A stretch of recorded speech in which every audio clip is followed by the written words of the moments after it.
Right. Welcome to today's edition of biology. So we are continuing with the central nervous system from coordination, and today we are going to discuss about the following areas.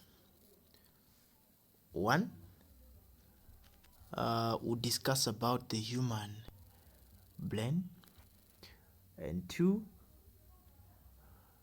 we are going to discuss about the cerebellum and its major functions, and three, we'll talk about the cerebellum and its functions as well. And four, we have the medulla oblongata, hypothalamus, and the pituitary gland. So I think for these ones, they will be discussed in the upcoming lesson, but they were supposed to be included. Now,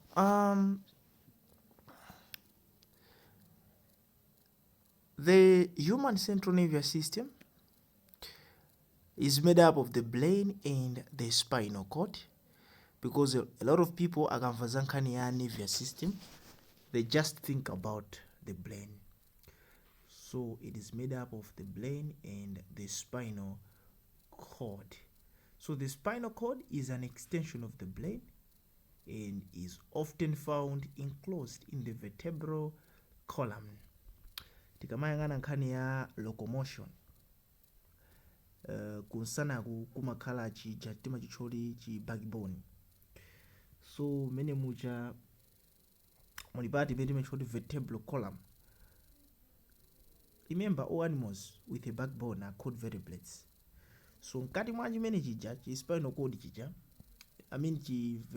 chi backbone, ni mmene ka spinal cord kapena kantsempha kamene kaka kamadutsa. So the main function of backbone ije makhoti ifuna izipanga protect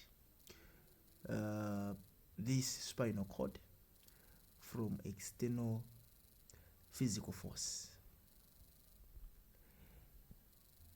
Now, let's talk about the human brain. That is only a brief overview of the spinal cord. Let's talk about the human brain.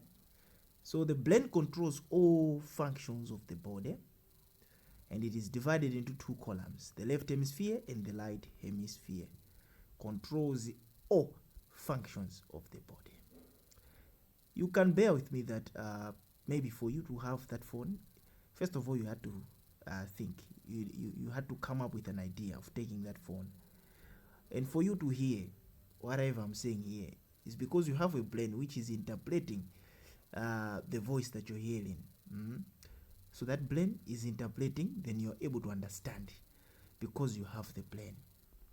That is why when somebody is being under mental illness, you find out that these people, they behave in a weird way since the brain is not working. So it controls all functions of the body. So let's proceed. So these two hemispheres are interconnected by a group of nerves called corpus callosum. Corpus callosum. Ndekuti tikayang'ana mbali yaku hemisphere means half. Kuti brain imagawidwa pakati ni half. Mbali yaku ni mbali yaku, ku left ni ku right. So amanena kuti left and right imapangidwa connected by a group of nerves called corpus callosum. So the right hemisphere controls the activities of the left side of the body, while the left hemisphere controls the right side of the body. So here are other parts of the brain. However, to make it short and brief, tionaonena kuti brain yagawidwa pakati, mbali inayi imakhala ku left, mbali inayi ku right. So the right controls the left, while the left controls the right. That's how it works. So we have other parts like the gray matter. So the gray matter is the outermost part of the brain.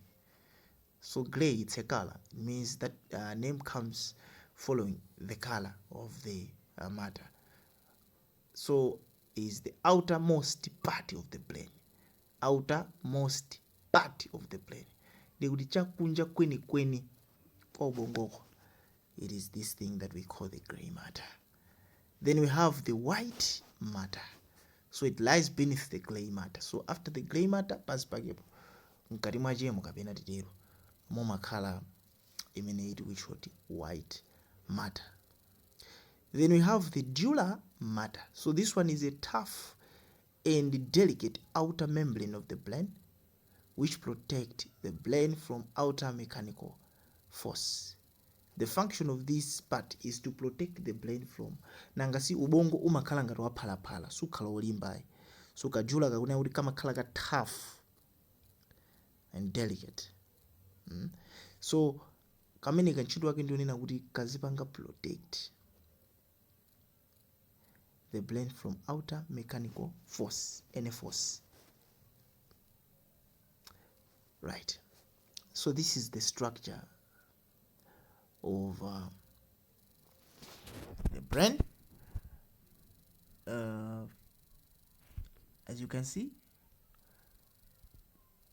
in this diagram, we have the cerebellum in front. Then we have the skull. The skull is what we call chigaza muchichewa chimenechi ndi chifuba.